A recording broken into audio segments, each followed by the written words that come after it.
Campo, você vem para cá agora para a gente conversar um pouquinho.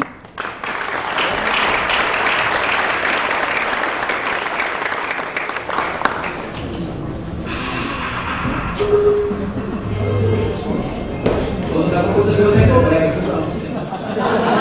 Se não achar também uma coisa meio retrobrega, eu não sei o que isso quer dizer. A gente sabe que no Brasil a crítica literária se estabelece mais ou menos no século XIX, não é? Digamos assim. Como é que você vê o crítico no século XIX no Brasil e a função que ele desempenhava e a função que o crítico no século XXI desempenha? E aqui, digamos, o que o próprio crítico desempenha no Brasil hoje? Bem, eu acho que a primeira coisa que a gente tem que pensar é para que serve a crítica. E a gente vai ver qual é a função dela. Para mim, a função da crítica é ajudar as pessoas a pensar, a refletir. Né? Toda crítica, de alguma maneira, é uma meta-reflexão. Porque o seu objeto, que é o objeto literário, já é uma reflexão sobre o mundo, sobre a linguagem, sobre o mundo. O crítico é aquele que reflete sobre algo que já foi refletido. Não é? E aí você tem uma implicação nisso com a crítica do século XIX. Porque a crítica, ela vai surgir no momento que todo o sistema literário começa a ter uma certa maturidade. Não é?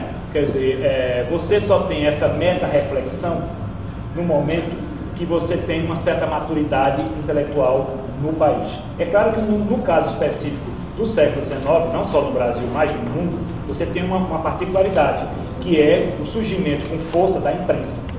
Quer dizer, a imprensa existe lá desde o século XVI, certo? O jornal, enfim, etc., mas com força, né? Por que com força? Porque com a Revolução Burguesa, com a Revolução Francesa, começa a haver uma preocupação de alfabetizar as pessoas em massa. De alguma maneira, a literatura estava ligada a uma certa classe social, a aristocracia, o romance, de alguma maneira, o aburguesamento da literatura, né? Os gêneros nobres entram em declínio, a epopeia, enfim, etc., e o romance entra, e você tem essa figura intermediária, né? Porque o sistema literário seria alguém que escreve, alguém que publica, alguém que lê. No século XIX você tem um quarto elemento, que é o crítico. O crítico é o cara que é uma espécie de filtro, é alguém que ajuda você a pensar, a refletir, a divulgar gostos, a apurar. Não é? Quer dizer, o crítico é alguém também que cria gostos. O século XX, eu acho que a literatura vai ter que concorrer com uma série de outros gêneros artísticos. E, de alguma maneira, nos últimos 30 anos, eu acho que há um declínio da leitura. Né? Esse declínio também é um declínio da crítica literária. Né? É um declínio da crítica literária. Eu acho isso péssimo, porque se a função da crítica é ajudar a gente a pensar, de alguma maneira é como se nós estivéssemos pensando menos. Tem uma coisa que eu lembrei agora, no teu livro, como é o nome? Biônicos Adultérios e Demônios, né? Eu estava dando uma olhada mais cedo e fazer o dever de casa, né? Não sei não vai. Aí você falava, para quem não sabe, você disse o seguinte, você estava entrando na livraria aqui em Recife. Sim. E aí o vendedor disse o seguinte, que em Recife vendia-se muito mais livros de teoria, de crítica, de filosofia, do que livros de literatura. Enquanto que, por exemplo, Porto Alegre, era o contrário, né? Se vendia muito mais ficção, por exemplo, do que livros de teoria. Isso também, de repente, dá um pouco da dimensão, no caso aqui em Pernambuco, por exemplo, de se o papel do crítico, de forma geral, se retrai muito, em muitos lugares parece que a retração da literatura acompanha essa retração do crítico. Mas você percebe que essa retração da literatura, ela acontece, da crítica literária, ela acontece no Brasil inteiro. Né? Ela acontece no Brasil inteiro. Eu pego aqui Schneider, por exemplo. Tem dias que o caderno 6, você tem 4, 5 páginas sobre música. É uma coisa que me impressiona muito. 4, 5 páginas sobre música. Né? Eu não me lembro de nenhum dia que foi tão generoso com a literatura. Não me lembro desse dia tão generoso, o jornal tenha sido tão generoso, né? Eu vou dar hoje 4, 5 páginas para a literatura. Né? Quer dizer, mas é claro que é desigual. É claro que eu estou lançando o Avatar, eu vou ter, sei lá, 3 milhões de espectadores. Eu estou lançando um livro, vai vender 3 mil exemplares. A literatura tem 30 ou 40 temas, assim, desde Homero até hoje. Não tem grandes temas. Os temas são os mesmos. Mas a maneira como você aborda é que faz com que você veja o mundo como se fosse pela primeira vez. E eu acho que nesse ponto a crítica vem pecando. Não há espaço para isso, para você dizer para o leitor, essa obra é legal, não é porque ela trata de adultério, etc. É porque, em certos momentos, o autor trata a linguagem de uma maneira que parece que você está vendo pela primeira vez. Todo mundo se reclama que a universidade, a academia se encaixerou e que a crítica produzida na universidade não consegue se comunicar. Como é que é a leitura disso? Isso é uma verdade? Como é que é isso? Olha, eu acho que são coisas diferentes, certo? É algo que eu acho que você vê que são coisas diferentes. O tempo da academia é um tempo muito mais lento, de uma reflexão muito mais lenta. Por exemplo, alguém se Paulo Coelho, vamos pegar uma coisa, um fenômeno de mídia, vai lançar um livro na próxima semana e certamente ele recebe o livro, etc. Ele tem que na outra semana para estar com o texto.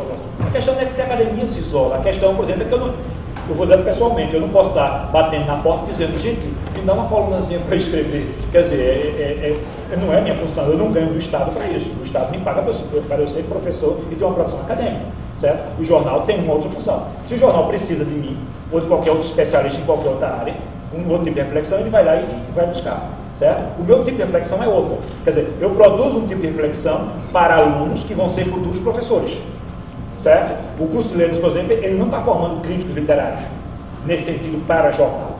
Quem deveria estar formando é o curso de jornalismo, que termina não formando pela maneira como ele é organizado. E a gente fez uma pergunta para os laboratórios náuticos. Para que serve a crítica? Então a gente fez essa pergunta aberta, né, eu acredito que muitos de vocês têm conseguido responder essa pergunta. Pronto, então a gente teve várias opções e a que ganhou foi para formar leitores mais críticos. E eu pergunto para vocês dois, essa é uma resposta satisfatória para a pergunta? Como é que você vê isso, né? Eu sou louco por ler crítica, eu sempre gostei muito de ler crítica de música e de literatura, de cinema, entendeu? Eu adoro texto pensando assim. Eu acho que é muito por aí também, de fazer você pensar, assim, eu gosto de texto crítico, que ele não, ele dialoga, nós falando de obra de arte, que ele dialoga um pouco com o objeto, que a própria crítica seja um pouco uma obra de arte, e que faça você se apegar tanto ao texto, ao texto, quanto a coisa em si, eu acho importante. E tem uma outra que é uma coisa que a gente sempre escuta. A pior é para nada. Exatamente essa. Para nada, gosto não se discute. E aí, quando alguém chega para você, por exemplo, e diz, mas essa coisa de crítica, gosto não se discute. Como é que você responde isso? Quando você diz que gosto não se discute, você está abrindo mão de refletir, certo? E nessa reflexão você pode até dizer qual é o seu gosto, certo? Eu acho que não existe o gosto, este é o belo, né? Existem vários, mas para isso há uma reflexão. Não gostei, certo? Não concordo. Sim, mas não concordo por quê? Quer dizer, a prática crítica de pensar e refletir, ela é difícil, ela é chata.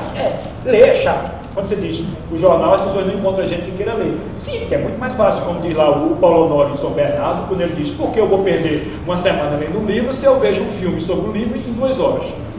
Não é? Quer dizer, ao invés de eu ler a Montanha Mágica 800 páginas, eu vejo um filme sobre a Montanha Mágica e em 2 horas sei a história. Você se isola pra não é? Você tem isolamento, você precisa... Quer dizer, eu acho que o mundo não favorece isso.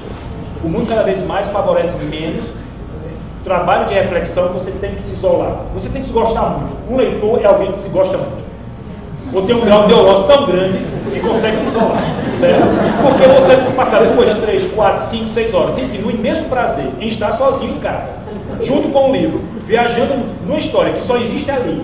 Quando você fechar, você não vai encontrar os personagens, a não ser que você seja isso.